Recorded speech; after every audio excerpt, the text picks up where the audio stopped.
Cloud. We are recording. Here we go. All right. Good afternoon, everyone. Good to see you.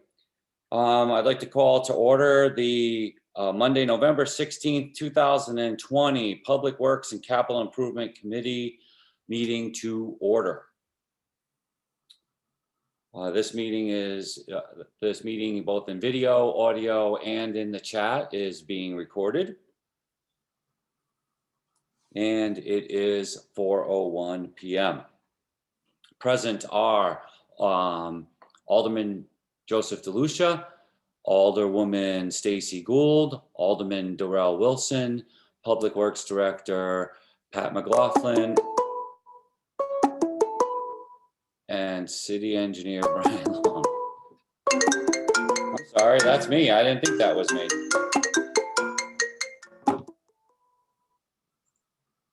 Okay.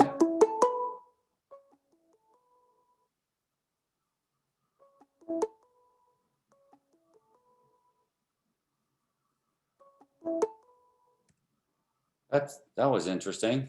Even though I silenced it, it wanted to keep ringing. Okay. So, first item on our agenda, approval of minutes from the October 2020 meeting. We all got those emailed to us by Nicole. We have a motion to accept the minutes as submitted. So move. Moved by Darrell Wilson. Seconded. I'll second it. Thank you very much. Thank you. Seconded by Alderwoman Stacy Gould. Is there any discussions, additions, or deletions to the minutes? Nope, seeing none. I did not see any on my own. Seeing none from the committee. Well, according to the, or in accordance, I should say, with the city manager's direction on Zoom meetings, we'll vote on all matters by roll call. So Alderwoman Stacy Gould. Yes. Alderman Wilson. Yes. And the chair, Joe DeLucia, votes yes. The minutes are unanimously adopted. Thank you very much. Next item, citizen comments. Are there any citizens that would like to make a comment to the committee this afternoon? Are there any citizens that would like to make a comment to the committee this afternoon? Third and final time, are there any citizens that would like to make a comment to the committee this afternoon? Seeing and hearing none, and declare citizen comment closed. Moving on to item number 4 on our agenda, old business. 4A is Property Works project updates, and I'll turn it over to Pat McLaughlin. Okay, thank you, Joe. Okay, so Sherman Street Bridge, the wetland application was filed and accepted by the Inland Wetlands Commission on November 5th. We had a 60% review design meeting with DOT with comments from all the different departments of DOT last week. That went fairly well, and we're moving toward final design. With still the schedule calls for plans being completed basically late summer, early fall for the bidding, and then construction in the spring of 2022 to start. It's a 2-year construction process. Sunnyside Bridge is all completed. The contractor completed the punch work. It's just a matter of project closeout now. We finished our annual paving last week with School Street and Taffville and Larry and the other street there off next to Larry. So we're not going to try to do any more paving now, and it looks like it's going to be getting cold here real shortly. The Franklin Square Roundabout project was approved by DOT. The only comment they had was to include the project sign. So that's going to be going out to bid here shortly for an early spring construction. As far as some of the demolition projects, 46 Sunnyside Ave was awarded to the low bidder. And then when they published the notice, there was some opposition from one of the adjacent property owners. So we're in a 30-day kind of comment period, I guess. I'm not sure the exact, I don't think the comments were not really pertinent or important because we've addressed, they had questions about, any hazardous materials, but that was all accounted for in the bid documents. There's a little bit of flashing and some caulking, I think that was it wasn't extensive, and it will be abated by the contractor as part of the demolition. So while it was delayed a little bit, I don't, there shouldn't be any issues with that. And NPU still has to do all the disconnects. I'm not sure if that was done or not, but they said it was going to take them a few weeks because of the COVID work schedule that they're under. Other demolitions, the 21 Fairmont, that one's out to bid right now, and the bids are actually due back on Friday. So that one, would be coming right along too. I think it has to come back before the council. The way the resolution was worded is once bids are received, we had to go back to the council, I believe. So you'll probably be seeing that at your December council meeting. 270 West Thames Street. That one hasn't gone out to bid yet, but in the Public Works is going to actually demolish the garage ourselves because the garage, there's a exposed culvert, like box culvert. It was stone. Some parts of it are stone box, but the part under the garage is actually like a concrete culvert about 3 feet deep by 3 feet wide, which doesn't have any cover on it. So we ordered precast slabs to place over that, and then we're gonna take down the garage so the contractor doesn't have to work around that. And then we'll be putting out the whole thing to bid, but Public Works is gonna be doing part of the work. And that's Brian, you got anything else you want to update us on? Just the only other thing is that I'm working on the comments that were responded to by the engineer for Dunham Street, and we want to get those back to the COG and DOT for their final review, so that we can get that out to bid shortly. And some of the other things we've done is, we did a pretty extensive little project up at the dog pound we've been having an ongoing problem with the water quality testing because of pollution from the dogs. We believe it's been getting total coliform hits, not fecal coliform, but total coliform.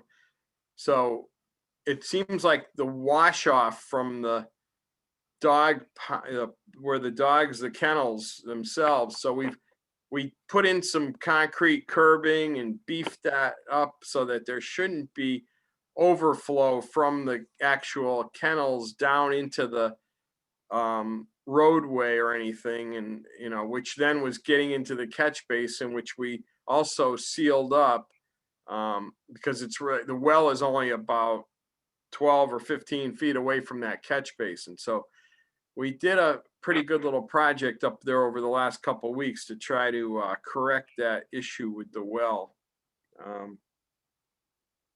We did that in-house. We're hoping that's going to take care of it. We've also been just doing our normal routine leaf pickup, as far in the park areas and that kind of thing. We're going to start the citywide leaf pickup on next Monday, and leaves have to be in the brown yard waste bags. We do that with our own crews. We were hiring it out for a while when it was in the plastic bags and they had to all be emptied, but by requiring the paper bags, we're able to do it much quicker, and we can just use our in-house guys. And we were budgeting about $15,000 to $20,000 a year for that prior, but by doing it this way, we can, that money's saved.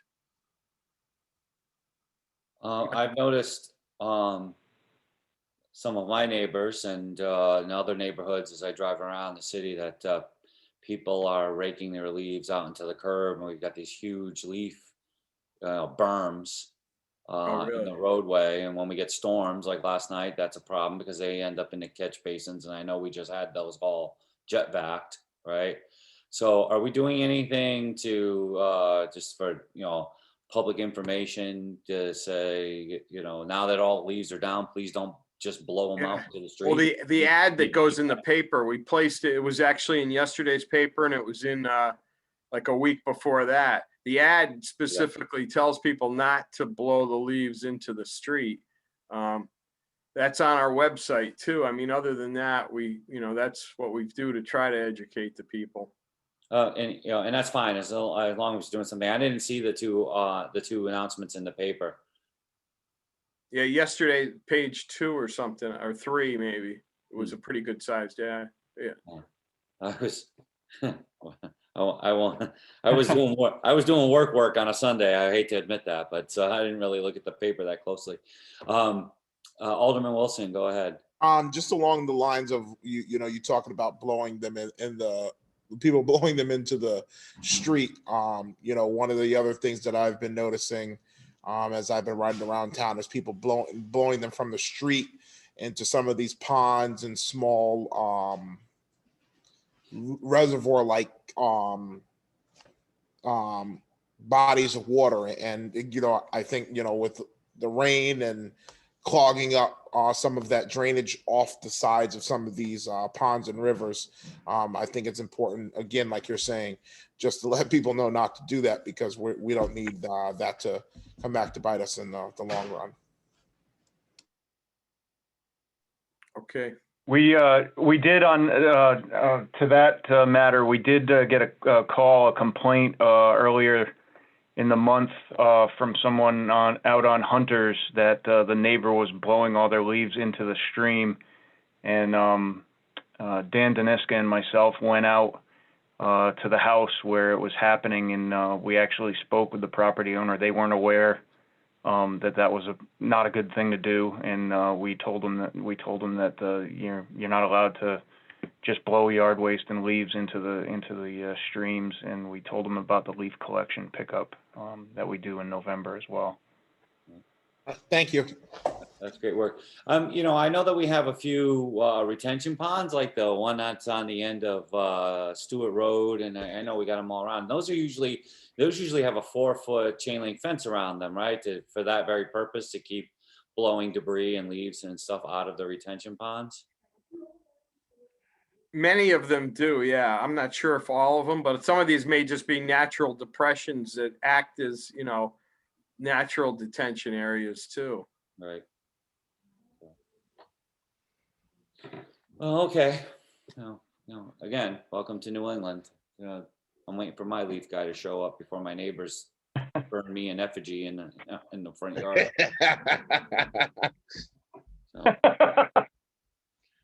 So okay. So thank you for the updates on the project work on public works projects. Moving on to item B, property disposition.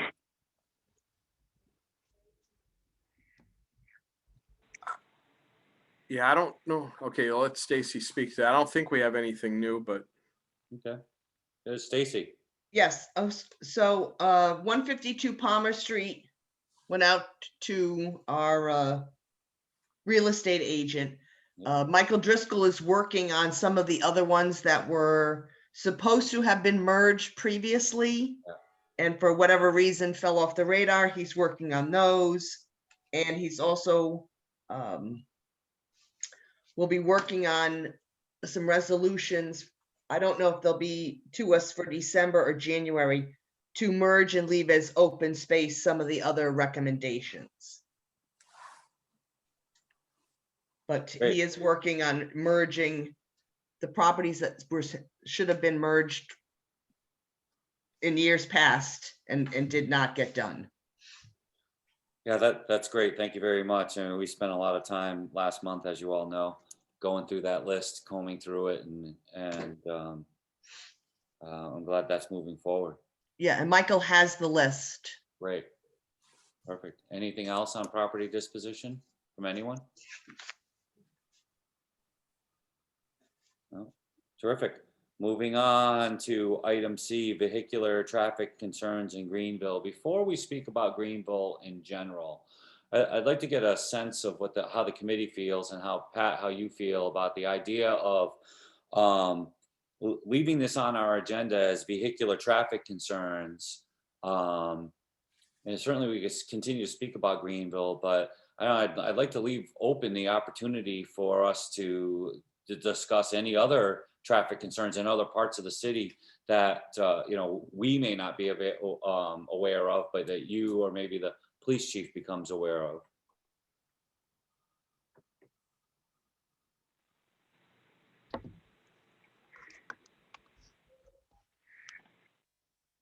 Yeah, as far as I'm concerned, that's fine. Would the committee be amenable to that idea? Absolutely. Well, the go only, ahead. go ahead. Nope, go ahead. The only concern I have with it is if we are getting complaints about speeding or someone going through a stop sign, we have no way to address that other than to forward it to the chief of police. Absolutely, right. That really should be directed at public safety, who could then, with the chief right there in the meeting, we say, okay, obviously we're getting concerns from the community. And Right. right. So I think it's sort of broad spectrum, but there are some things that we will not be able to deal with other than to say that we'll forward the information. And I know that when someone has contacted us through contact the council through email, I forward all of those to Chief Daly for him to address, because what am I going to do about somebody speeding on Ross Street, or somebody ran a stop sign, or somebody passed a school bus? Those are all concerns that he's going to have to address, and not the Public Works Committee. Yeah, absolutely. And I agree with everything that you said. I'm wondering if, I guess my thought as I refine it through this conversation is that, item C here would be things that have come to Pat because they're not police issues. They're more a public works issue that's impacting vehicular traffic. And Pat sees it as something that we should discuss. Otherwise, we wouldn't have anything to discuss. Unless it was, as you said, it's something that should be referred to the police chief anyway. Correct. Does that make sense?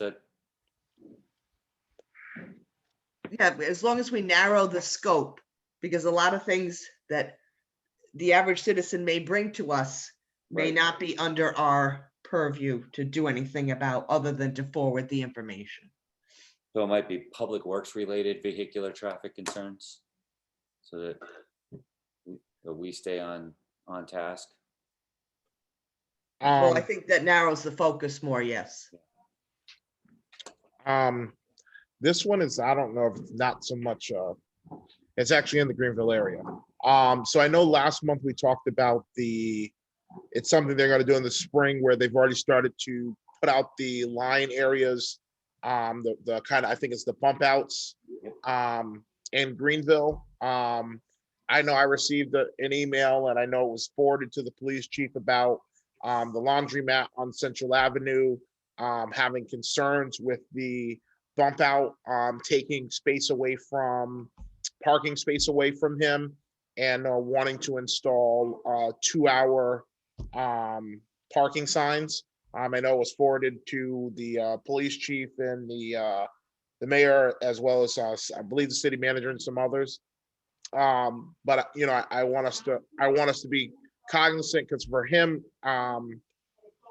he's losing a significant amount of space in front of the laundromat because of the design, but also knowing he's planning ahead of whatever that design is going to be.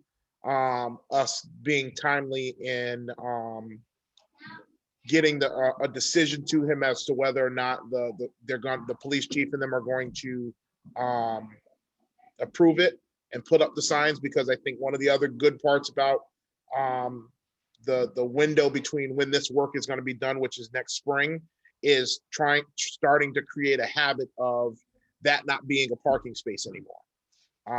doing that now instead of rather than later. So I know that was one concern he did forward, but I figured I'd bring it up because I think Public Works would be the ones putting the signs up. So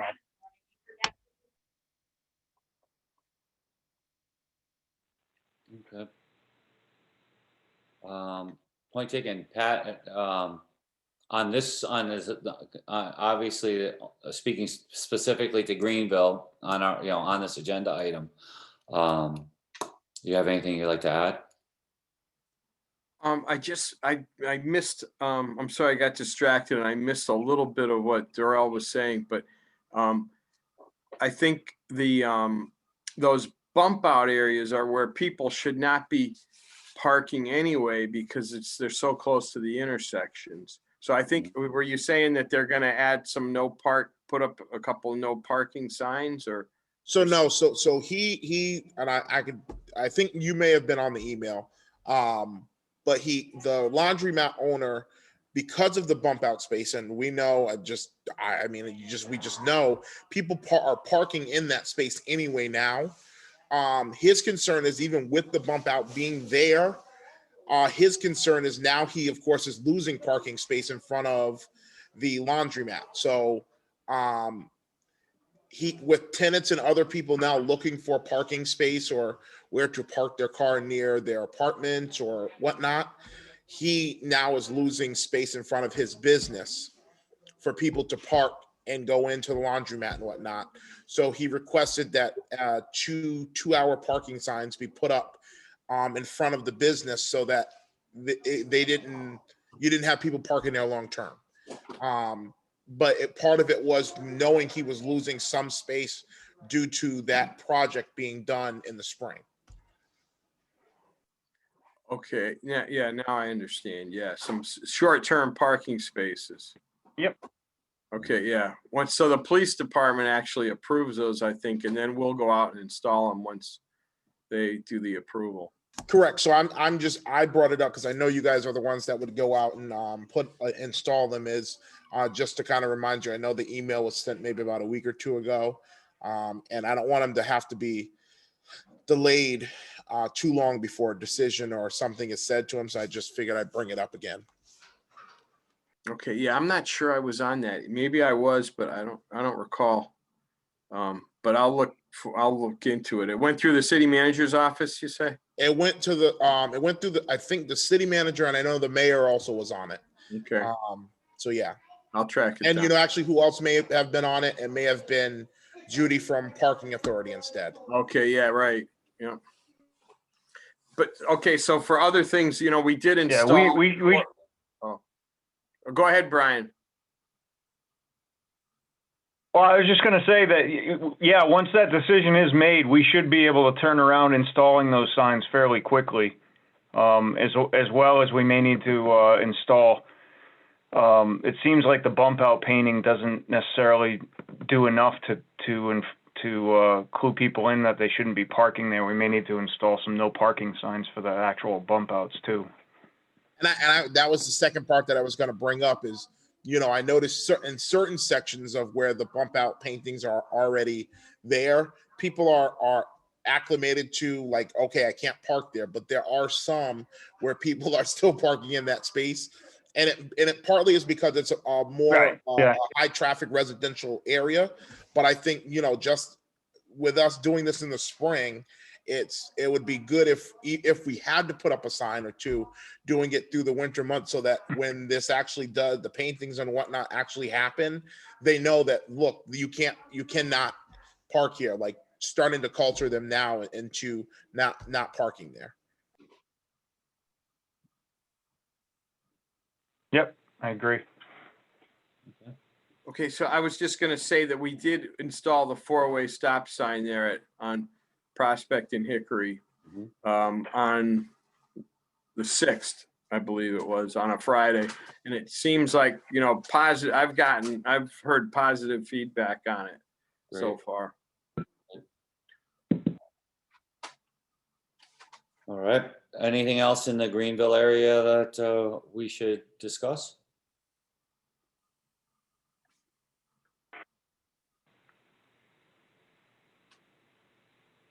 Okay. I'll take that as a no. All right, perfect, thank you. Moving on to new business, we have one item, the monument / memorial application. I know that we all got a copy of it. You know, I read through it. I have some thoughts, but I'd like to open it up to the floor to discuss before I just sit here and say what's on my mind. So, Pat, if you, I know that this came out of your office. It was sent to us from your office. So if you want to lead off, that would be great. Yeah, I'm not really, I'm not in favor of it. You know, it's right along the edge of the road. I don't know if any of you have seen it. There's a picture attached, I believe.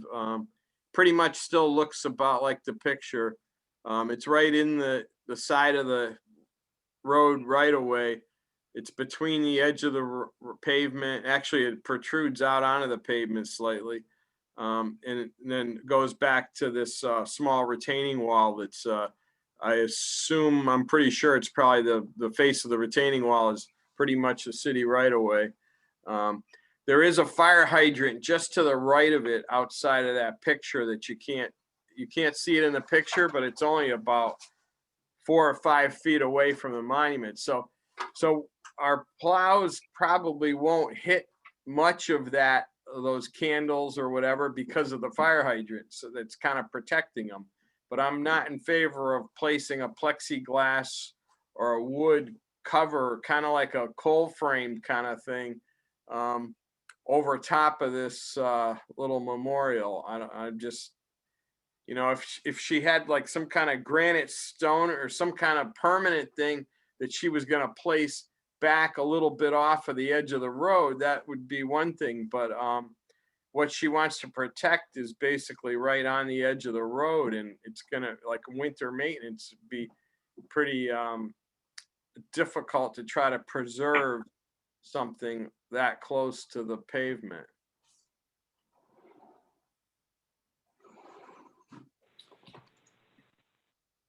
Okay, does anybody else have anything to add? Stacy? Well, Yeah, go ahead. I drove by there. Mhm. And I'm gonna agree with Pat. Number one, even if the plow doesn't hit it, depending on which way the plow is pushing the snow, it's gonna cover over this.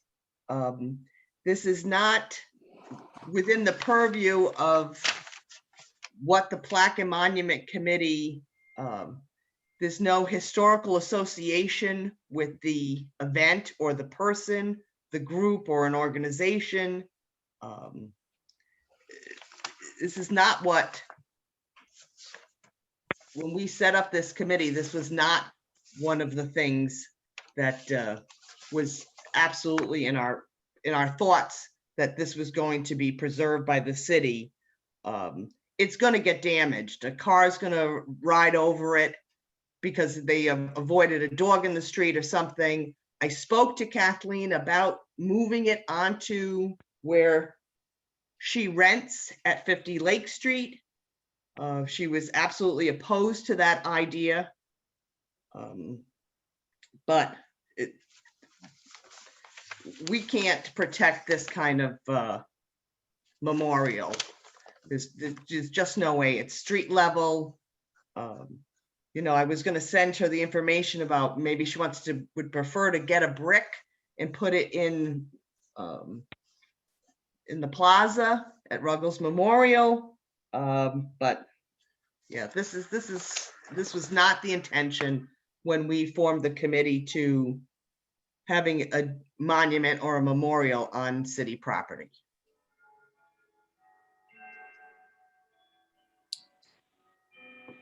Agreed, thank you. Darrell, anything before I say what's on my mind? Well, I mean,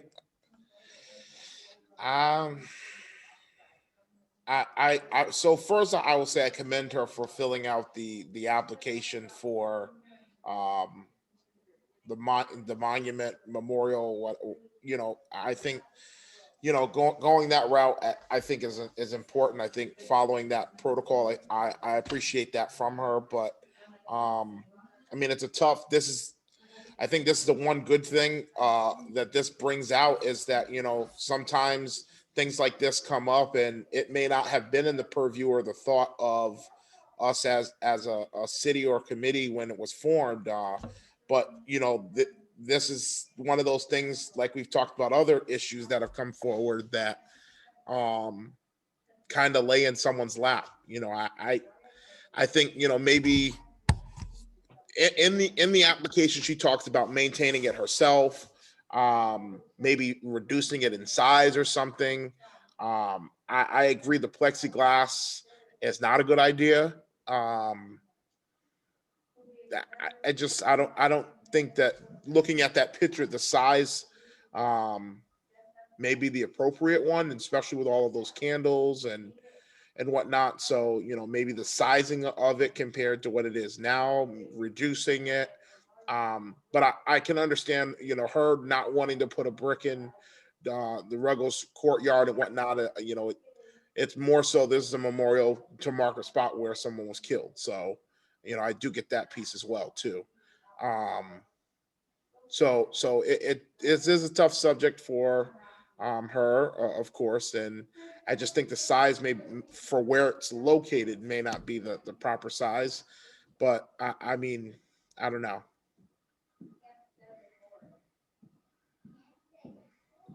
So I agree with everything that's been said. I mean, I have not apathy. I'm sorry, empathy for Kathleen. I mean, clearly she's grieving, and this is one way that she's trying to process her grief, and that's totally understandable. But I agree that the location is bad at best. That the sustainability of that location is non-existent. And I also agree completely with Stacy where that this is not the intent. This type of monument is not the intent of the ordinance or of the committee itself. To look at these, to look at these types of memorials as appropriate for city property. It makes it pulls on your heartstrings, that's for sure. But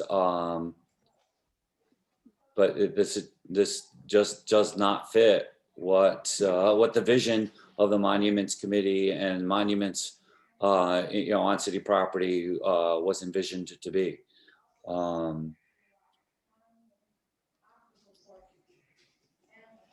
So I don't, again, so now that, so having said that, this goes back to the conversation that we've had a couple of times here about the process, because, I don't know if the correct thing for us to do, it would be to vote and say that, that we are rejecting the application. It seems to me that might be, that might bring the issue to a conclusion, because we do have a written application in front of us, or that we vote to decide not to forward it on to the monuments committee. Is that the proper process? And so I guess I'm opening up that thought to discussion among the three of us as to what we do next, so that we don't, as I said, we bring this to a conclusion and we don't leave it or her just hanging in the breeze and turn a blind eye to it. Go ahead, Darrell. So two things. I think, one, going back to what you said, us saying yes to this opens up a Pandora's box as far as other memorials, not even just on city property, but memorials period, being put in the application form and wanting us to approve them. So I get it, because now we would be setting a precedence as far as memorials and whatnot around the city that are not within the scope and the purview of what we've already decided by what the committee's intent is. The second thing I would say, it would be best if we I would say either we vote to reject the application, or if it has to go to the monuments, we refer a non-favorable recommendation for the application, something that kind of lets individuals know that we don't really approve of the application itself. So I mean, I don't know which one you would rather, rejecting it as the, you know, where we're just rejecting the application totally, or a not favorable recommendation to the Monuments Committee. I don't know if it has to go to the Monuments Committee.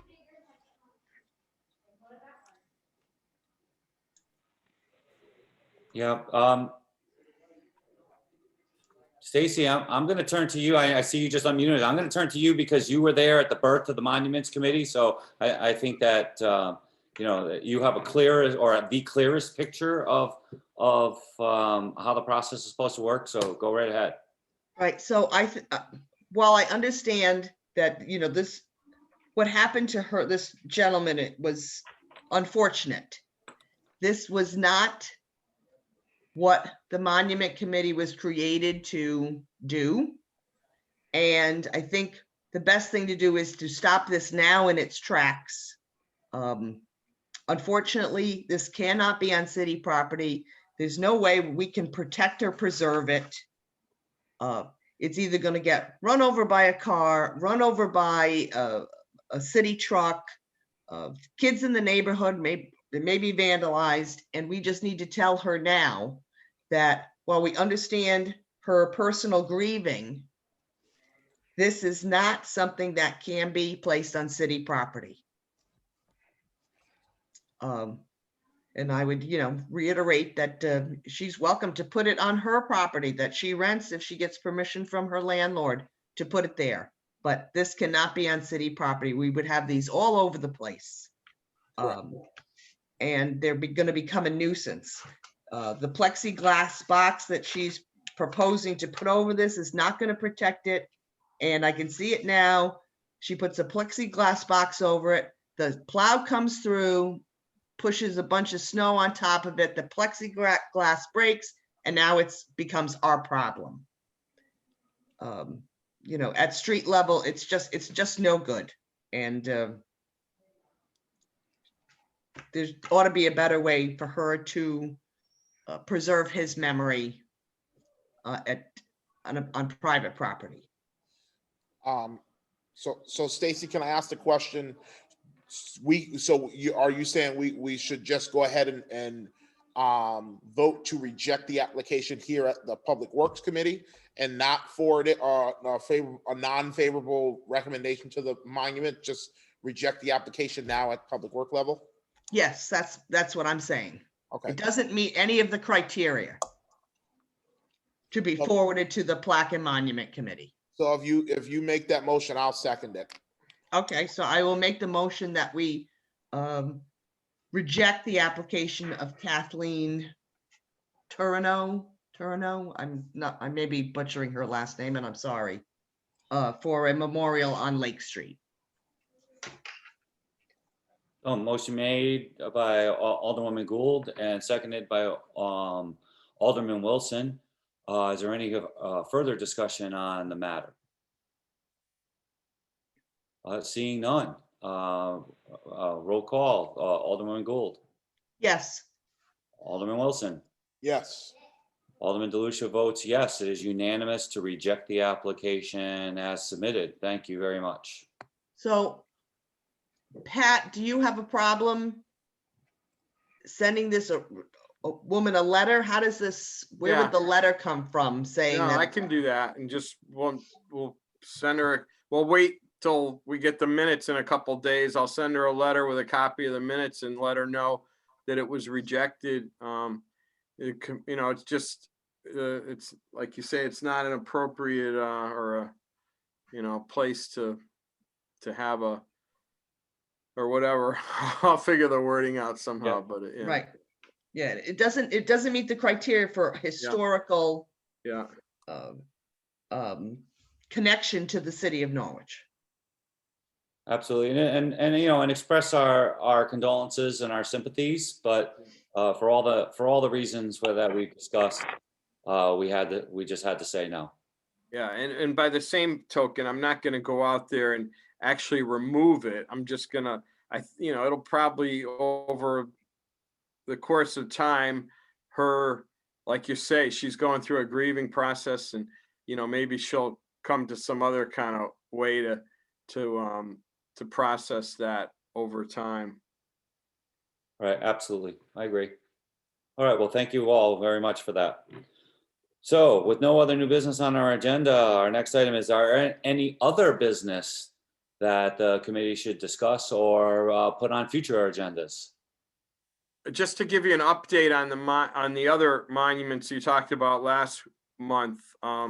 So we're actually gonna, the signage for the historic markers, we're gonna start to install those tomorrow. Oh, okay. All right, that's great news. Thank you. Okay, is there anything else? Seeing nothing, that's great. Then I will entertain a motion to adjourn. So moved. Seconded? Seconded by Alderwoman Gould. Again, with the roll call. So Alderwoman Gould, Yes. Alderman Wilson, Yes. the chair votes yes. It is unanimous and we are adjourned. Thank you, everybody. Thank you. I'll see half of you later on. The rest of you have a great week and have a great holiday. Everybody have a nice holiday. Thank you, Joe, and the rest of you too. And you guys. Thank you.